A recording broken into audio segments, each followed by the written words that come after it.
What's up, guys? Steven with Discover Power Sports. We've got the KRX out here about to do a little testing, a little bit of live action for y'all. Got Bryce out here with his wingman, Maverick in the X3. We got Flip over here, Carter.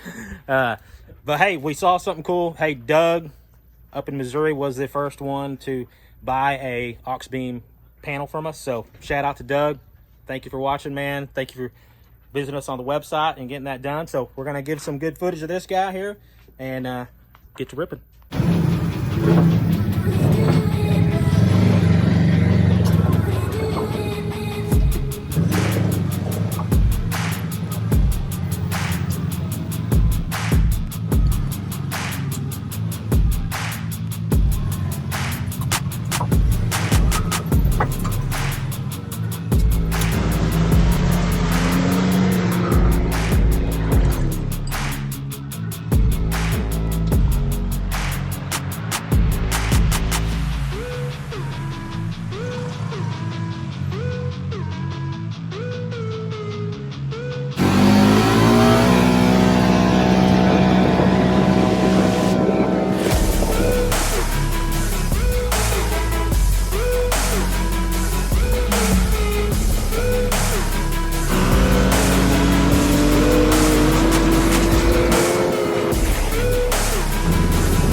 Just a little creek here.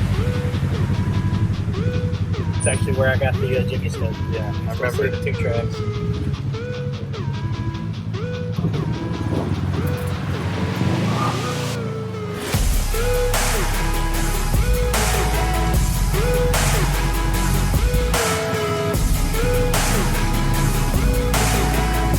It's got 4-wheel drive, but it's got the manual locking dip there, or the electric locking dip there, so pretty cool little function. Really sweet.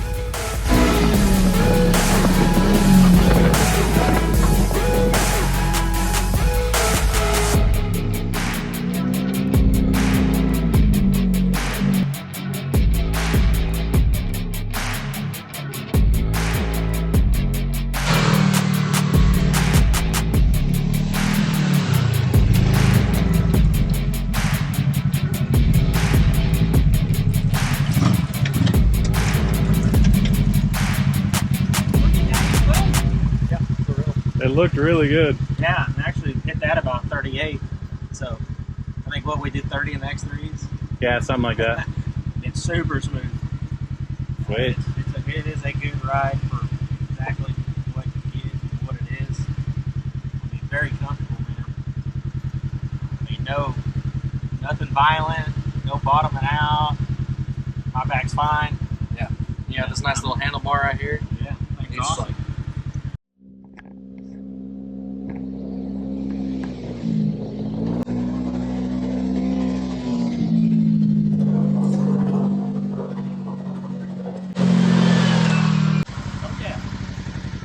Silky smooth, dude. Gets a little bouncy. Yeah. You know, you do get a little bit of tank slapper going. You can probably adjust it though. Yeah, I mean, we're on factory settings here. This sucker hadn't even been dialed in, so Yeah. whenever we do the maintenance, we'll speak a little bit to getting it dialed in, kind of medium for Jeremy, and just be kind of the perfect little, not too aggressive but not too soft. Get a little bit more bounce of it, because right now I just think it's kind of just moving through the shocks a bit. Yeah. So you can see how well the rock blocks work.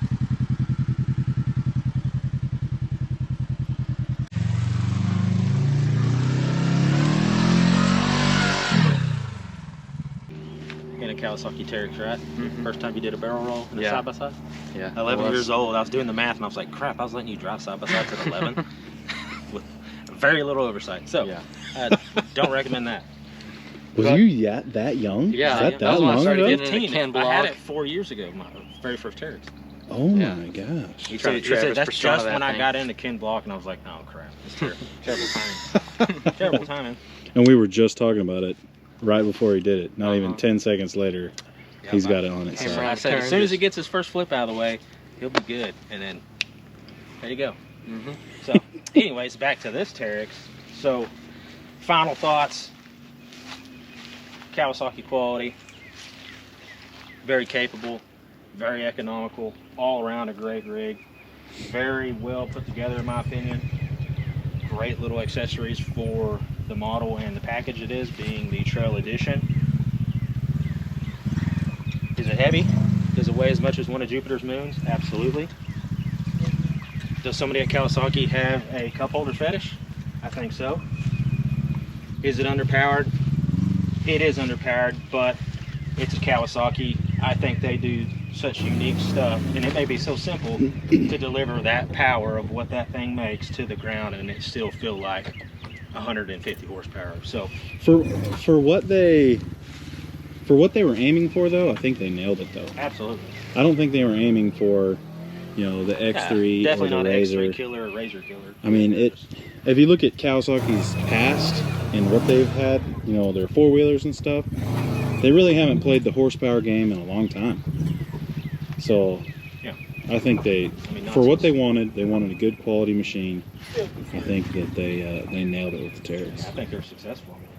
The suspension, the motor, the noise, the whole package, the quality, I think it's dead on Kawasaki. You know, it took a long time to get past the standard Teryx to this, and I'm sure they're doing a ton of due diligence behind the scenes that we'll never know about on this to create the turbo version or the next generation Teryx or whatever they're going to do. Obviously, it took a couple years for them to R&D rolling out the four-seater, but I'm sure they were doing it day one, if not before they ever rolled this thing out. So obviously we've got to dial in the suspension. We're going to do that and play with that once we get the maintenance done, get these Fox dialed in. Obviously everyone's familiar with Fox tunes for the X3s and those things, so we're going to do a little bit of research, talk to a few other owners, surf the forums and see about dialing this thing in. Not too aggressive, but just enough perfect. Obviously you can see a pretty good amount of tail end buck, so we've got to get that dialed in.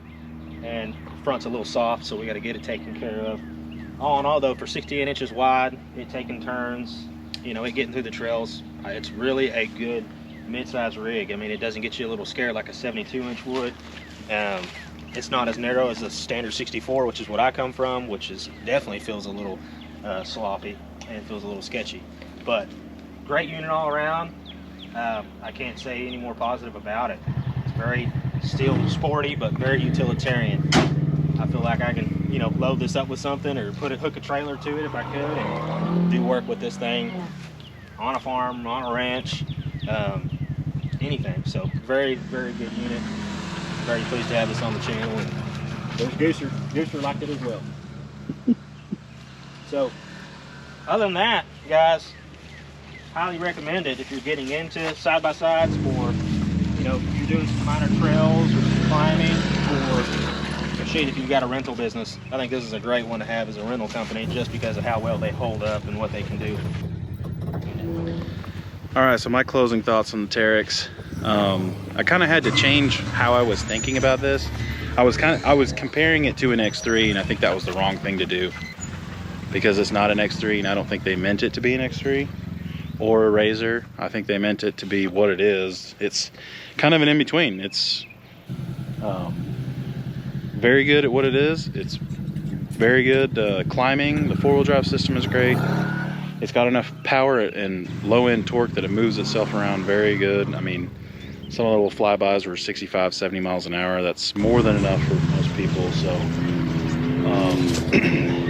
like I was saying earlier, that looking back at what Kawasaki has released in the last several years, or last 20 years, they really haven't played the horsepower game a whole lot.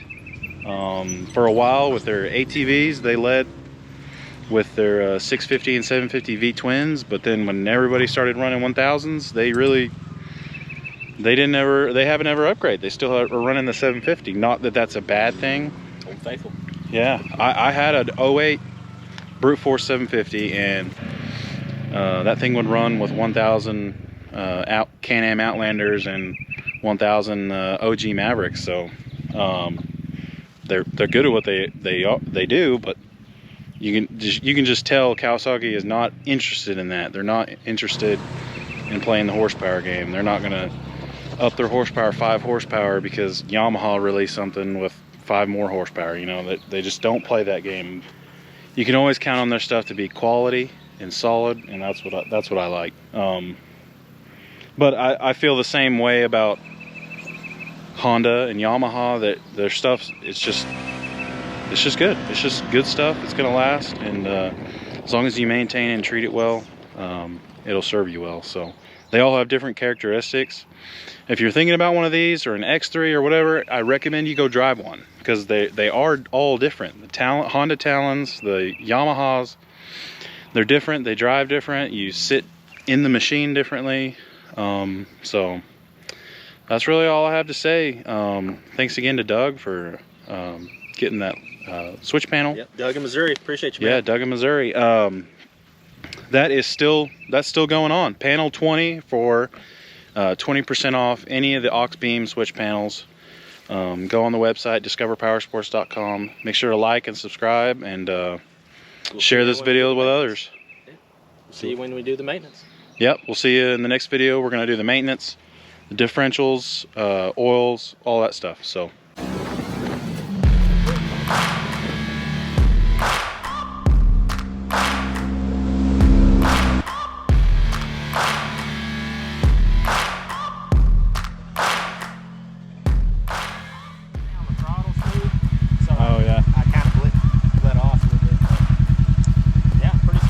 The nature of the beast on that jump, though. Yeah, and not knowing the shock setups or anything like that. Yeah. Not bad, still extremely smooth. Like I said, even on that. Pretty impressed for where it is. Absolutely impressed. We just turned 20 hours on this thing, so gonna go do a little run around in the creek where the rocks are, where it's not so muddy here in North Texas, and a little bit more live action. But we've hit our break in, so she'll be primed and ready to get some new fluids in her.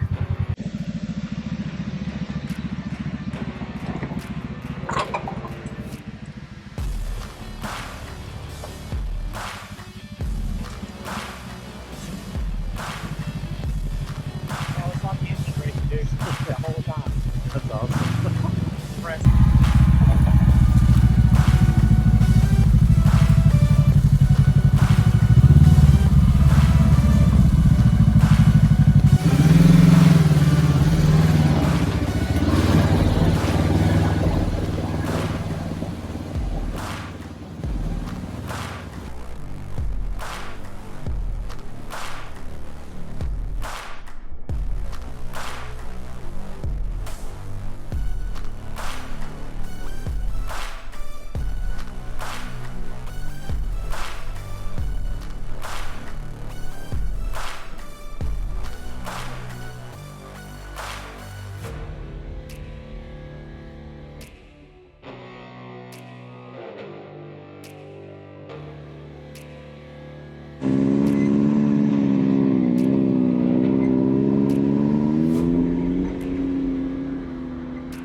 Hey.